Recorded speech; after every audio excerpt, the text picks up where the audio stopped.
Everybody focus, back, here we go.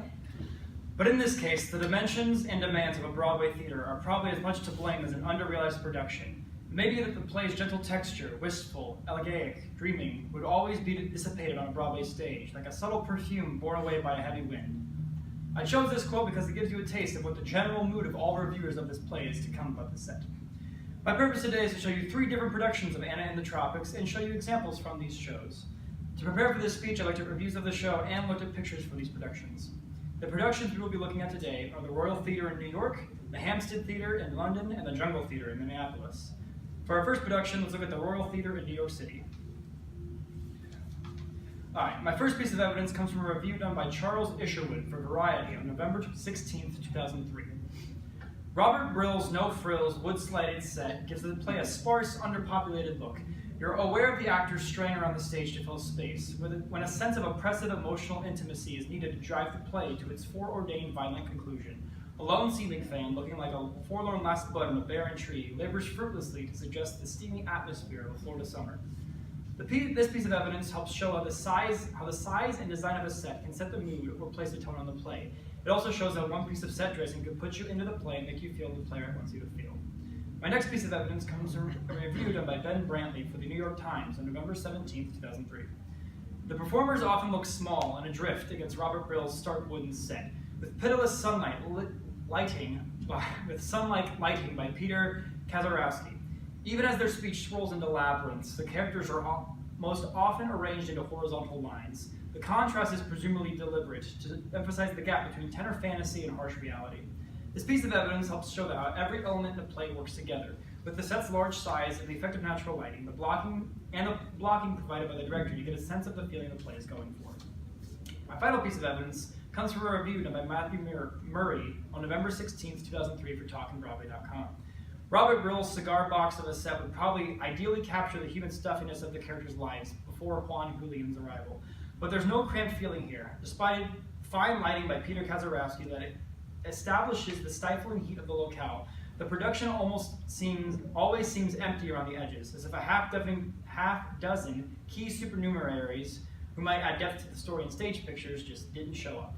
I like this quote because it mentions something other than the set.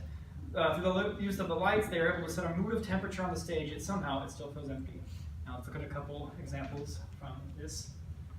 So here you see I'm talking about the wood slated part of the set and everything, and it does look very empty behind them, and they're like only 3 characters on the stage at this point. Here you get a sense of the lighting that they're going for.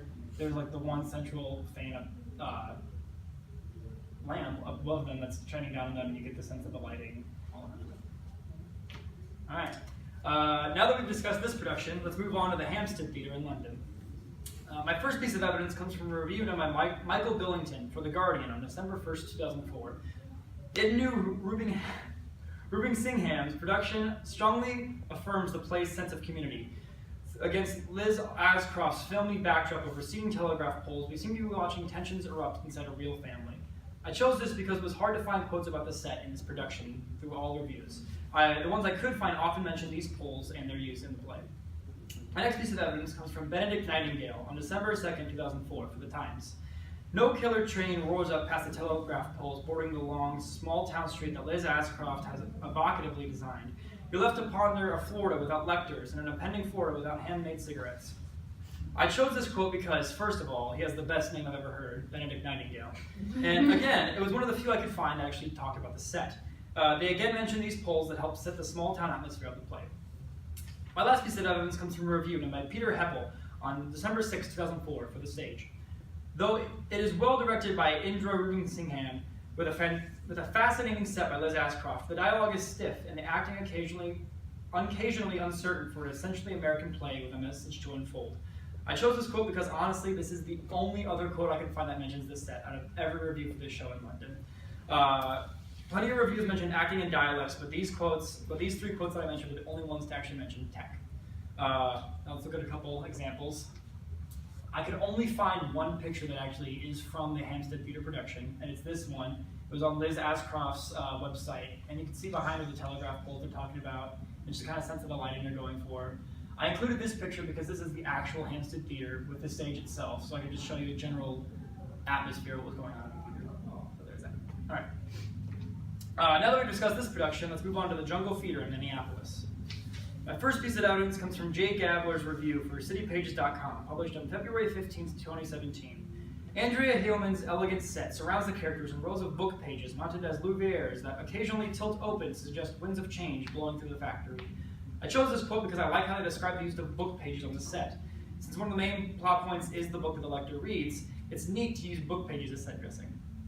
My next piece of evidence comes from a review done by Bev Wolf on February 23rd, 2017 for the Twin City Arts Reader. The minimal set did not successfully create a factory atmosphere.